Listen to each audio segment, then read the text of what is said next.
It's the Sean Widmer Podcast. It's a journal by someone that just really doesn't like to write.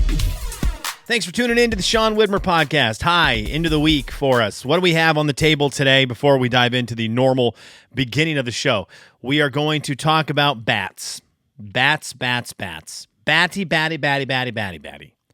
hate bats. Talk about that. I hate bats. We're going to do a little bit of sports because I've had this weird feeling I've missed sports radio. I've missed it. I'm listening to a podcast that is going down memory lane for the Dan Le Batard Show. It is their oral history, and they're talking about early 2000s sports radio, which is when I got into radio and did sports radio, and it's just taking me down memory lane of how much fun that was. So we're going to talk sports today on the podcast for a little bit after bats. And Kelly's What Are You Into? It's something with my fam that we're into doing, and we did it tonight, and I want to talk about it. It is Thursday night that I'm recording this. Thank you so much. We kick off the podcast the same way every time. Thank you to the Patreon members of the Sean Widmer Podcast over at patreon.com/Sean Widmer Podcast. I say it every week. I owe you a weekend podcast. I desperately owe you a weekend podcast. Anna wants to come record one, so I'm praying that this is the weekend. We find some time, maybe Friday night, and hammer one out. I would really love that. You get Trivia 21 every Tuesday, but you also keep the podcast lights on. So thank you for that immensely. You make this happen. We'll talk finances here in a little bit. We'll talk finances here in the Widmer house in a little bit. But also I wanted to go to the iTunes, over to Apple Podcasts, where you can leave a 5-star review with a comment. And if someone leaves a 5-star review with a comment, we kick the podcast off by reading it, 2 minutes in. No new 5-star reviews, which means I have to give a shout out. I'm going to give my shout out to the app Fliff, Fliff. It replaced Scent Sports for Kenny Beefus and me as the app we use the most. It's one of my most used apps right behind Marco Polo. It's a free sports gambling website. And they give you $1 to start with. And if you blow the dollar immediately, they give you 10 cents the rest of the day, like every 2 hours. But they give you this menial amount of money. And you can try to grow that into real money. If you get over $50, you get paid out. Kenny Beefus has done it multiple times. He's got over $50 and it's got paid out. I finally got red hot. And I had my account up to $64, had a bet on Monday Night Football that missed by a Bengals win to get me up to $300. I was kept at $50, won one of the bets. I'm at 51, and I've got a bunch of money going right now on Devin Singletary. I need 2 catches and a touchdown, any kind of touchdown for him, and we're going to be in a really good spot, all right? Going to be in a really good spot.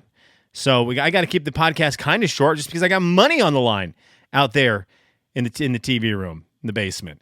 Okay, so shout out to Fliff. I love that app. I don't remember what my username is. I'm assuming it's Bommarooski, so if you get it, add me. Kenny and I look at each other's bets all the time. We use it. I mean, we're on it all the time. We are on it all the time in the morning, afternoon, and night, trying to grind our way up into enough money to make big bets on football. Okay, enough of that. Fliff. Bats. I need help with this. I mentioned we had a bat in our front yard that is pooping on our front porch. We did a little bit of research on it, talked to a couple people. Bat poop, not good for your animals, really not good for your kids if they're ingesting whatever's going on with the bat poop. It's not good. It's not healthy. And we've got it all over our front porch. So we need to get rid of these bats. I'd mentioned this on the podcast. I just want to go out there and kill the bat. But then I got a bunch of texts. Carol Walker, you were a proponent of the bats. I'm going to tell you this right now. I've changed my tune because last podcast I was like, you know what? Save the bats. Nah, I hate them. Kill the bats. And here's why. We had a guy come out today and inspect the house for bats. They aren't outside. They're in our freaking attic. And when I say they are in our attic, they. And the dollar amount he gave us to get it all taken care of, something we need to get taken care of. There's no real option. We have to get rid of them, and we have to clean up the attic and however much poop they have up there, and figure out what to do with insulation, if it's salvageable or not. And then we have to seal the crack, wherever the crack is that they're getting in. We got to seal everything up in our attic to the outside world. And the dollar sign he gave us, the dollar amount he gave us, is more. I think it's more than my first 2 cars combined. My first, right out of high school. I'm not buying like $20,000 cars, but my first 2 junkers out of high school, I could have bought both of those for less than it's going to cost to get the bats out of our belfry. I couldn't believe it. So we're about to get absolutely screwed here. And I ask because I hate bats, and I don't, even if they are helping some part of the environment, I hate that part of the environment, and I would rather that part of the environment go away than us spending this much money to get rid of bats. So if there's a bat person out there who can maybe reach out and say, yeah, maybe you can do it for less, or just give me any kind of advice that isn't what this guy told me today. Now, I will tell, here's the story on this guy, though. He comes out and he threw out a number to us that was astronomical. I mean, astronomical. It was almost $10,000 that he threw out originally. He's like, if this is happening up there, it's going to be like close to $10,000 to get rid of these bats and clean everything up and seal and redo insulation and all this. And I was like, oh, I hate you. Then he came back and he's like, okay, I went up to the attic. I looked around the attic real quick, and it's not as bad as I thought it might be. It's not as bad as I thought it might be. So that number isn't going to be that high. He didn't bring it down a lot, but he brought it down. And he's like, this is the new number. And I was like, okay, you're back. You're back in my good graces. This is wonderful. And then he proceeded to look around, and he was like, well, maybe it's going to be just a little bit more. And I was like, okay, well, now I hate you again. So then he comes back with, as we're talking, and, he's gone from me not liking him to me liking him, now to me not really liking him. Then he goes, and we're talking about if he's from here. And he's like, I'm not from here. I'm from Washington State. And I was like, oh, okay. Where in Washington State? And he's like, not the west side of the state. I'm from the east side of Washington, in a city called Spokane. I'm like, Merlin's, look at my shirt, dude. It says Spokane. If you're watching on YouTube, it says Spokane, Washington on it. I'm from Spokane. I was like, this is great. I'm like, oh my gosh, we're from Spokane. He's kind of looking at us. I'm like, what were you doing there? He's like, I ran a bunch of mattress firms in Spokane. Ding, Jay Daniels, ding. I ran a bunch of mattress firms. And I'm like, oh my gosh. And my wife goes, did you miss it? Do you miss it? And he's like, absolutely not. And then I hated him again. So this guy, he did not leave a great taste in my mouth at all. At all.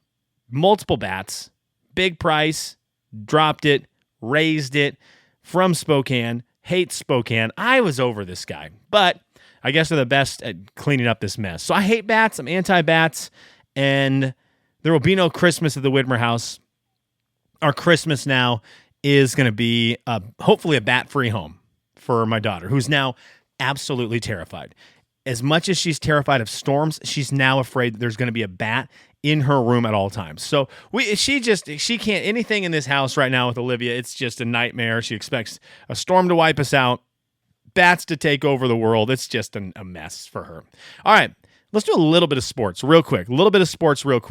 I have been captivated by the story from UNLV. I'm not a big college football guy, but I will tell you, I've been into it more this year. I think a lot of that goes to the college football video game being back. I really do. And so I've been paying attention.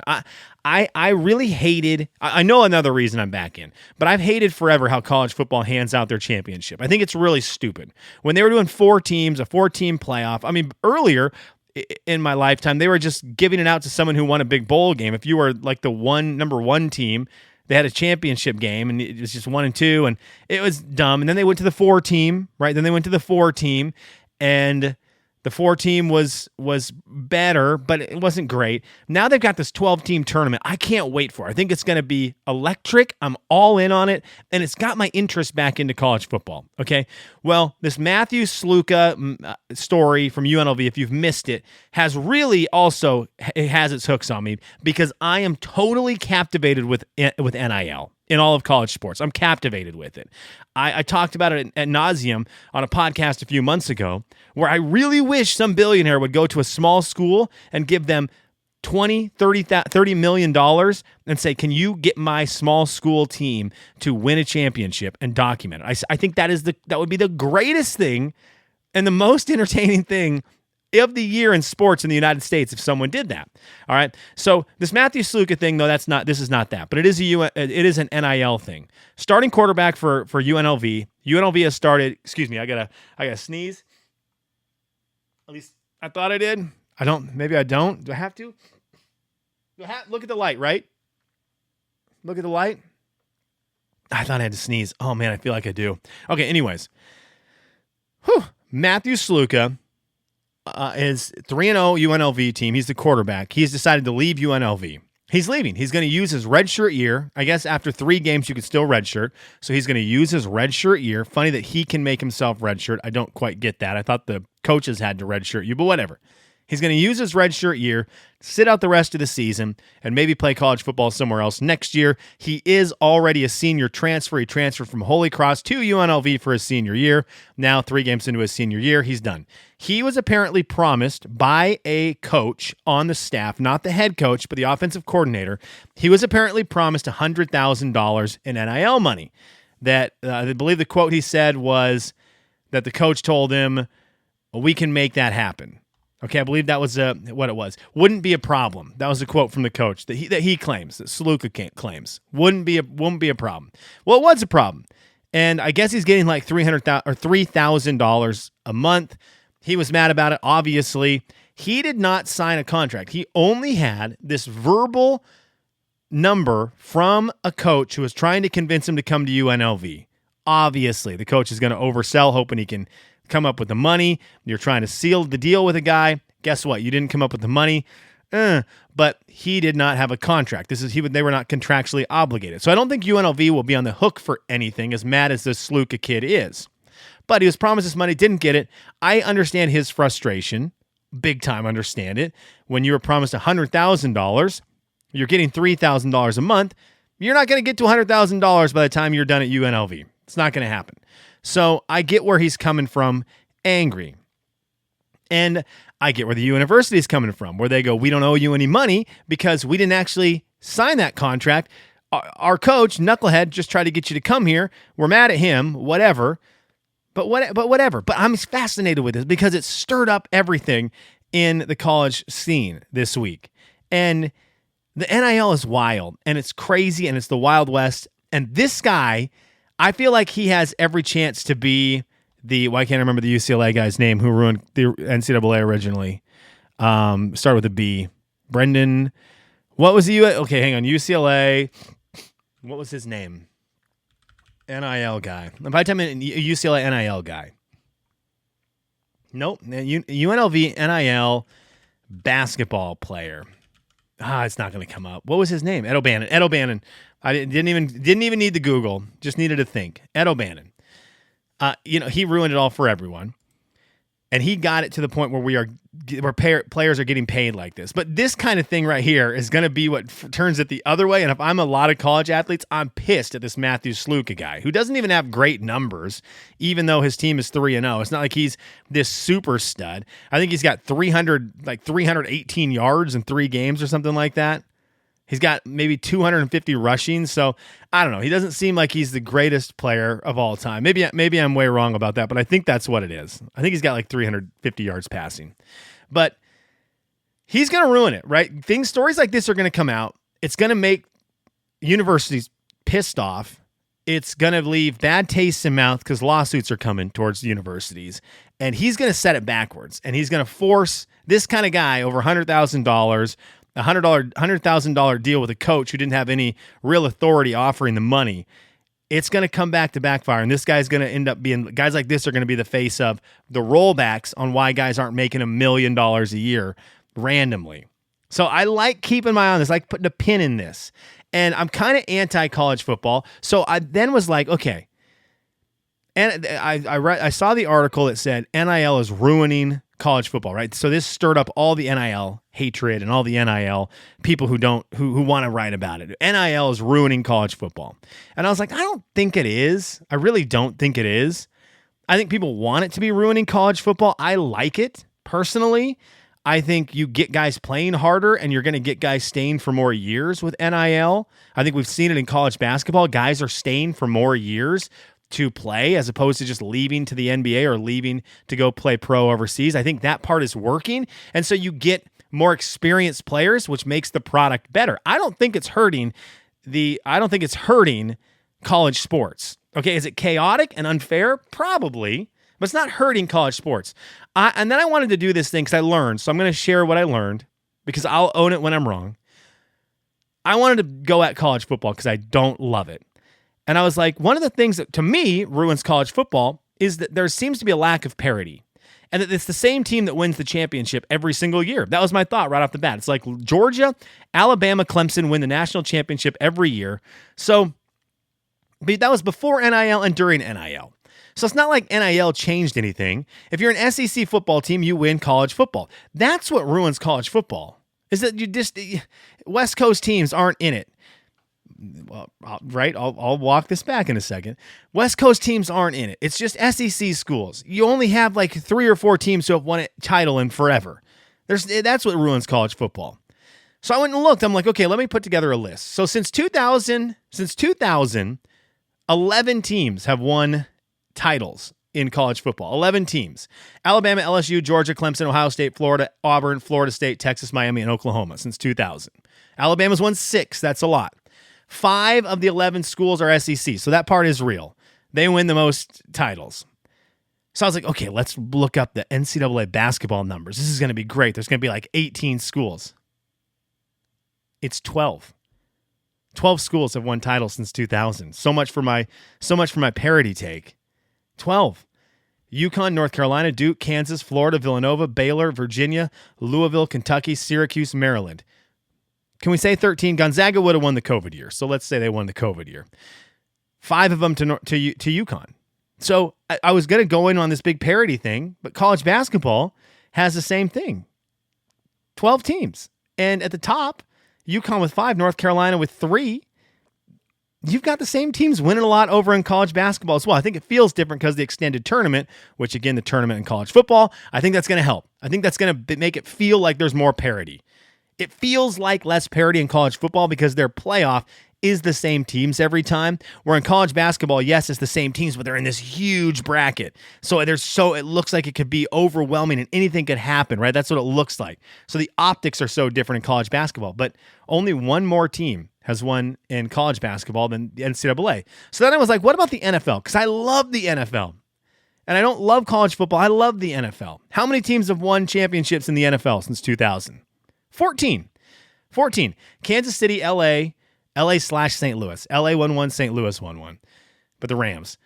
Tampa Bay, New England, Philly, Denver, Seattle, Baltimore, the Giants, the Packers, the Saints, the Steelers, and the Colts. New England's won 6, right? New England's won 6, just like how Alabama has won 6. So they're not even, they're kind of close. So there wasn't this big dramatic deal in parity like I wanted it to be. But I will say, I think the extended tournament in both the NFL and especially in college basketball make it feel like there's more parity. I do think this year for college football will be great because it's going to feel like anyone could win, even if Georgia wins it all. Looking at a big bracket, it's like, oh, they got through this big game, and it almost feels like they earned it more, I think. So I'm excited about this. Anyways, all of this just stems from an NIL deal gone crazy at UNLV. How is this going to turn up?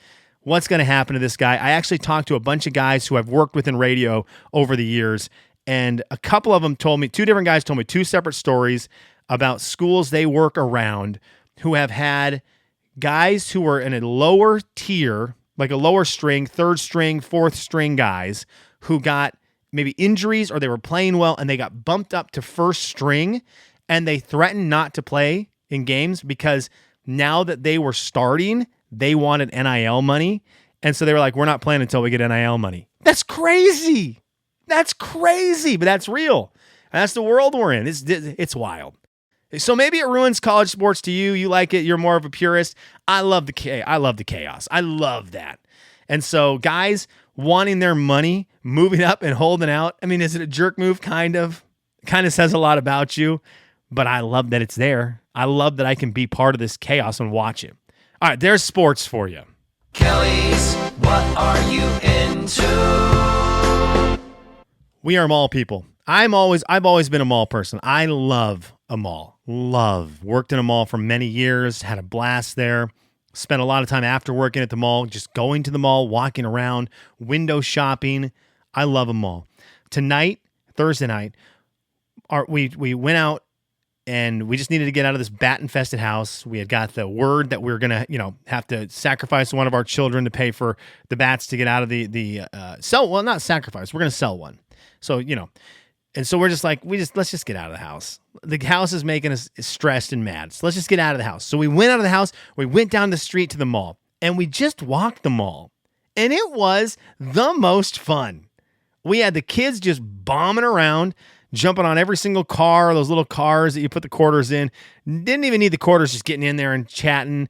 There was a train that was going around on the inside of the mall. They got in. They got to ride around the mall on this train. Just walk around running, going into stores with toys, looking at toys. It was so much fun. And the mall was busy, so it felt lively like a mall in the early 2000s. It was great, and I love being a mall person. A good mall, they will make me happy every single time. And so I'm happy that we are now a mall family. I think this will now work into our normal routine. I bet you once a week we head down the street to the mall and we mall walk. And I love it. And I'm excited about it. And we can go during Wood's nap and he can just nap while we push him in the halls and the other kids can just go crazy, go nuts. Go in the store with all the stuffed animals, look at every single one of them.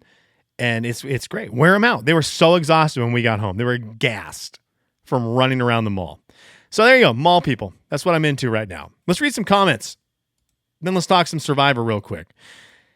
What do we have here? We have something off Spotify. Yvonne. Hi, Yvonne. Love you. She says, was into belts. Okay, remember I said I didn't like belts. I still don't love belts. Was into big belts in high school. To go around the long shirts and leggings look. LOL, not a belt fan either. Needs some jerky. Where can I get some? Is it here in Spokane? You didn't read comments on Wednesday.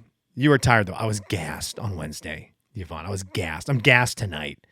I'm just tired. Huck's been waking up throughout the middle of the night. And so last night, I rocked him from 11:40, on and off from 11:40 to 1:30. I think he woke up with a nightmare. And then he wakes up at like 5:40 and I have to rock him for 30 minutes. So I'm just up. I'm constantly awake. I'm constantly awake, fighting off bats and hanging out with Huck. Okay. The Jerky Dan is way up north. I don't think he sells it. He just makes it and he sent it to me. I actually had a bunch of pieces right before I went live on the podcast. The spicy one is so spicy. I need water bad. It's probably why I need to sneeze so badly. Yvonne, thank you for the comment. Always. Roberta says this. Let's see here. When you said Huck asked you not to go to work on Monday's pod, heart melt. It was a great moment. It was a great moment. And good on Jerky Dan for coming through and Lucky Dad not having to share. Here is my heartbreak this year. No plums on the plum tree this year. No plum nectarine jam. We'll give some apricot. We'll have to send apricot instead. I did not think when Roberta told me she made plum jam, I was like, gross. Gross. That was my honest reaction. Gross. Just like college football not having parity and that college basketball has so much more parity, I was wrong. So now I'm pissed off at Roberta's tree. I'm maybe more pissed off at Roberta's tree than I am at the bats, to be honest with you. All right, thank you for the comments. If you want to hear Survivor Talk, hang on. It's going to be quick because I got to go see if Devin Singletary's winning me money. And then if you want to comment for Monday's pod, comment over on Spotify. You can go to seanslife.com. There's a comment box there. You can comment on YouTube. And it can be anything. Questions, comments, concerns, thoughts. I don't care what it is. We'll read it. And Michael, there was no Dave and Ken talk today. All right? So I'm not even going to say anything. But there was none. If you want thoughts on it, okay, let me know. That's the ways to get a hold of me. Episode 2 of Survivor happened on Wednesday night. Way better episode Wednesday than on Monday or than the week before. I think we've got some players this year. I'm very interested in it. And I thought that was a really good episode. I think the right person went home, TK, who I thought I was going to like. I mean, I'm an athlete guy. I like athletes. And so I thought I was going to like him. He was way too in your face. He was an example for all Survivor contestants to come. If you get arrogant and you get egotistical at camp, and especially at tribal council, you're gone. No one wants to be around you. And I don't get how that hasn't sunk into a lot of people. I understand how alphas work. I've worked around alphas. I've been around alphas. I understand how alphas work. I understand how betas work, right? I understand all the logistics of how your brain works and how you function in society. But if you're playing a game, you need to be able to separate, here's what I'm normally like, and I need to change some things, whether I need to be more aggressive with how I am in a social get together. I need to be more active. Or if you're like TK, who's super alpha, you need to be able to tone it down. You've got to be able to be self-aware either way. And he was not able to do that. He just came in hot, stayed hot, and everyone was mad at him. And it's a turnoff. Why you don't want to hang out with someone like that and sit around him for 24 hours. It's going to wear you out. So he was gone. I thought it was a great move. I thought it was great by, I can't ever get her name. Is it Tiana, the Gonzaga Bulldog? Our Gonzaga Bulldog volleyball player. I think she made the right move to flip. I think Gabe on that tribe, I don't love him, but I think he's doing a decent job kind of working with what he's got. I think he did the right move. He had an idol. He could have played it on Sue and kept her safe. I think he knew they had the numbers to get TK. I don't think we saw that right on TV. I don't think we saw that. So people who go, why didn't you play it on Sue? I think he knew they had the numbers for TK. And what a smart move by him. Play the idol on yourself. Every time someone doesn't play it on themselves the last few seasons, they're gone. So I thought he idled perfectly. Had to play it, played it on himself, and he's on to the next week. Even though he had no votes against him, it was the right move. As weird as he is, I think he's playing pretty smart right now. Now he's going to have to figure out how to maybe get in a group with the hillbilly, whose name I always forget, but I love. He maybe is my favorite person on the show. Is it Ken? I can't remember. Is it Kent? I don't remember his name, but he's great. And Tiana, whose name I also can't remember. But I think those three are going to need to team up. The Caroline girl who's on that tribe seems a little bit wacky. I don't think Sue's a long-term play in the game. I don't have really anything against her. I just don't think it's a long-term play. Caroline and Sue seem like they might be a little bit, they might just be a little bit much. All right. And they didn't, even in their strategy talks, they just didn't seem like it was clicking all the way. Rome on the red tribe is about to go bury himself, but what a move it was for Teeny, who had a relationship, not a relationship, but had a sort of a alliance with Rome, to immediately betray it and show Keyshawn where this idol box was hidden, and then tell the camera, no, she can talk her way out of anything. I thought she talked terribly out of that situation. Rome didn't even believe it. But what a move by her to just betray your ally right next to where he is and have him catch you in the act. That was a great scene. What a great scene. But the number one thing I wanted to talk about from this week, and I wish that Probst would have dealt with it differently, and I need to listen to the On Fire podcast to see what he said about it. But there was a challenge that happened, the challenge, immunity challenge, where they have to carry a bag of rice through the ocean, push it through this little hole on this wall, then carry it up to the beach, cut the bag of rice open, find a ball inside, and then guide the ball on a maze. And they cut the bag of rice open, and Rachel, who I kind of really like, I think. The only reason I say I think is we don't know a lot about her, right? We're 2 episodes in. From what I've seen of her so far, I really like. That, everything's subject to change as the season goes on. We get more personalities. But she grabbed a ton of the rice and started stuffing it in her pockets. And that they've dealt with rice before, and I haven't seen people do this. I loved it. And I thought, what a brilliant idea. And she should be rewarded for thinking like this. And what did Probst do? He saw her do it and said at the end of the challenge, empty your pockets. Now, he wasn't mean about it. I think he was like, that was clever. But if you think of it, I think you got to let her take it. And then moving forward, you say, hey, look, I know we're dealing with rice bags. You can't take the rice with you. Okay, moving forward. But I think she should have got away with being able to stuff her pockets full. Everyone else should have done the same. I thought it was brilliant. And I was kind of bummed they didn't let her have it. So that was like one of the takeaways from the episode. And also really made me like Rachel, right? What a heady move to be thinking you're in the challenge, your team's doing well in the challenge, but outside of that, you're also thinking of, later, I know you're hungry anyways, but you're thinking, well, there's rice right here. If I take it, we have rice. And what a move that would be for her to come back to her tribe and say, look, guys, look what I got for us, team. Look what I got for us. I was bummed they took that away from her because I think that would have been a really cool strategy for her and see how that paid dividends with her building relationships to provide people with sustenance by taking it from the challenge. Great episode. I'm excited for this season. Oh, let's go. All right, I got to go. Devin Singletary's playing. Thanks for listening to a long 15-minute podcast.